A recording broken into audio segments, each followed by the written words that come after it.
whatever you do, don't fall asleep.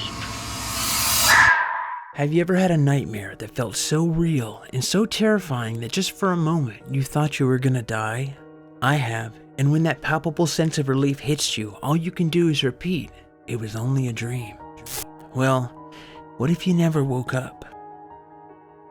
Horror movies, since the beginning of cinema, have always used elements of surrealism. Movies like Nosferatu and The Cabinet of Dr. Caligari.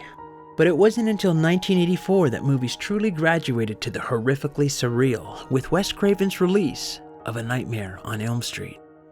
In the film, the teens of suburban Springwood, Ohio are plagued by reoccurring nightmares featuring Freddy Krueger, a hideously burned sadist with a glove of sharpened blades, who taunts and threatens them with murder. Whenever he attacks them in their dreams, they awake to find physical damage to their clothing and bodies. During a sleepover, teenager Rod Lane looks on in horror as his sleeping girlfriend, Tina Gray, is viciously slashed to pieces by a seemingly invisible killer. He is arrested for murder but proclaims his innocence, but of course the police don't believe him. When Rod is found hanged in his cell, his friend Nancy begins to experience the same nightmares. Nancy's mother confides in her that Fred Krueger had once been the notorious Springwood slasher, a serial child murderer who escaped justice on a technicality. Forming a vigilante mob, the parents of Elm Street barricaded Krueger in his home and burned him alive. Like with all horror movies, the inspirations to Nightmare are many, ranging from strange happenings in the real world, a song that inspired strange ideas, and even director Wes Craven's childhood traumas. The primary inspiration, however, was a series of unexplained deaths that occurred in the United States during the 70s and 80s, deaths that bizarrely seem linked to horrific bloodshed that took place on the other side of the world. This is the story of Nocturnal Death Syndrome. It's inevitable that when great superpowers clash, innocent people are caught in the middle. Those innocents are usually left with two options: pick a side or be cut down between the bullets and blades of opposing forces. This was the fate of the Hmong people from Laos, an ancient and impoverished minority inhabiting the country's hills and mountains in near perfect seclusion. They avoided pretty much all contact with war during the early 20th century, only to have it find them during the decolonization struggles of the 1950s, when the waning French Empire was decisively defeated by the communist forces of the Viet Minh in northern Vietnam. This is a long and detailed story, but basically after the French defeat, the Soviets and Chinese backed the communist DVR, or Democratic Republic of Vietnam, and the non-communist South Vietnam was joined by the humiliated French, United States, and the United Kingdom, splitting the country along the 17th parallel. What had once been French Indochina was now separated into 4 different countries: North Vietnam, South Vietnam, Cambodia, and Laos. Although the splitting was agreed upon, the DVR had no intention of halting its troops. They were just trying to buy some time to prepare for the southern assault. What resulted was the Vietnam War, a conflict that would spill over into both newly formed kingdoms of Laos and Cambodia, claiming millions of lives. The Americans, then aware of the historic tensions between the minority Hmong hill dwellers and the lowland Lao majority, persuaded the Hmong to aid them in their secret struggle against the communist forces in Laos. During the course of the conflict, more Laotian Hmong people purportedly lost their lives than the 58,000 American soldiers killed in Vietnam. When the Vietnam War finally ended in defeat for the South and their American allies on April 30th, 1975, the few remaining U.S. personnel were transported back home, but the Hmong people had nowhere to go.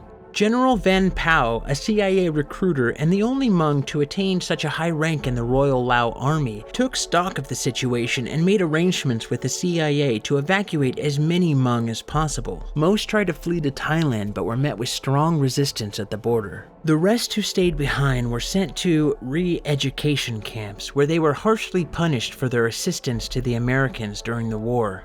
By 1981, 35,000 of those who had reached Thai refugee camps had finally been resettled in America. The culture shock that the Hmong experienced was absolutely massive. In only a few years, they had gone from slash-and-burn agriculture subsisting on rice, vegetables, and occasionally wild boar skewered in the jungle, to 24-hour fast food drive-thrus, monolithic supermarkets, electric toothbrushes, and endless sitcoms blasting from the television set. Though they were now free from persecution, for years the lives of the Hmong people were dominated by fear and death. Somehow, this nightmare seemed to follow them across the ocean to America. Although changing form, this malevolent force never ceased its chase. The inland forces push forward. One Hmong named Yoan Len Thao relocated to Portland with his wife Xion Yum and their 8 children.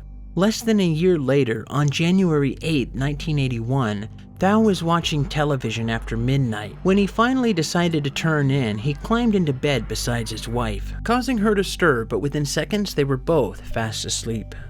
When Xion woke up again, it was to the sound of a man struggling to breathe. Panicking, she rolled over to rouse Thao and gasped. He was dead. What kind of horrible nightmares could be bad enough to kill you? What do you think he saw that night? Maybe he was brought back to the killing fields of Cambodia. Or maybe it was something else, the very embodiment of the trauma and war he had suffered through. What do you think?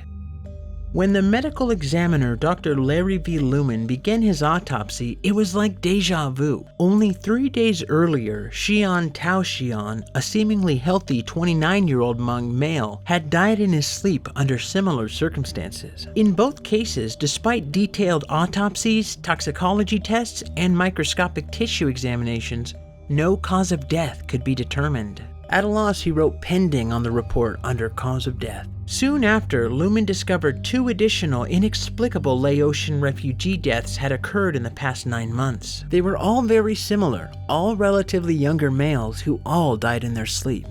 After picking up the phone and calling other jurisdictions with significant Hmong populations, Lumen found deaths in St. Paul, Minnesota, Seattle, Washington, Des Moines, Iowa, and Orange County, California. By 1981, the CDC had identified 35 cases. One theory floated by the baffled medical community was that adapting to the massive culture shock combined with wartime trauma may have been a key factor in the Hmong sleep fatalities. Xian Yum said, "I wish there had not been the political disaster and the wartime situation and we could remain in our native village. If we could have, I don't think this would have happened to my husband. However, I do not blame this country." The most popular explanation within the Hmong community was that it was a side effect of exposure to chemical nerve agents. However, Dr. Lumen remained unconvinced, saying, "It just doesn't make sense to me. Nerve gas does not act this way. There is no evidence. Secondly, if it was nerve gas, why does it only affect males, and why only during the night?" Rather, Lumen countered with a bold yet convincing hypothesis that Hmong men may have been unexpectedly dying in their sleep for eons. Only now that they were in America had it been exposed to the scientific community. By the time this phenomena had been christened Nocturnal Death Syndrome in the West, a number of Southeast Asian refugees had come forward to report that incidents had occurred in their ancestral communities long before they had made their way to America. Today, unexplained nocturnal death syndrome is understood as a multifactorial medical disorder to which East Asians are predisposed, attacks of which sometimes encompass night terrors. By the time a medical explanation for the sudden nocturnal deaths had been solved, they had long since caught the attention of filmmaker Wes Craven, who had read about them in the LA Times. At some point while considering possible causes for the deaths, he thought, what if the death was a result of the dream?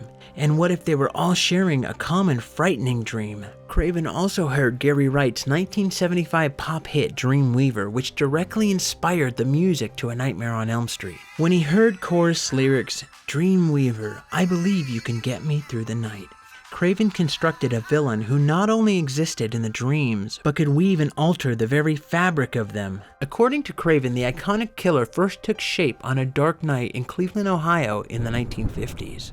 11-year-old Wesley Craven and his older brother Paul were asleep in their bedroom on the second story of their apartment when they heard a noise from outside. When looking to see what had made the noise, they saw an ominous stranger in a slouch hat and an overcoat standing outside the entrance to their apartment, staring directly at them. When the shadowy figure began walking towards the front door, the older brother grabbed a bat and ran towards the hallway, only to find nothing. Later, Craven said, "The guy was probably just a drunk, but I never forgot it. The potential that existed for an adult to take amusement from terrifying you. So that guy got the paradigm vote when it was time to create Freddy." Many years later, in 1982, Craven read a story in Scientific American that argued, "The two most clashing colors to the human retina were this particular shade of green and red, and that's why Freddy's iconic sweater bore those red and green stripes." This story, although not our typical supernatural tale, absolutely fascinated me, and I figured what fascinates me might also fascinate you. If you like what you see, you know what to do. Now, this channel takes a lot of time and effort to do, and it's just me and my wife here, so if you like what you see, feel free to donate. I just added a link in the description. Oh, and if you need something to relax and fall asleep to, check out this video. It's 6 true paranormal ghost stories. Thanks everybody. Good night.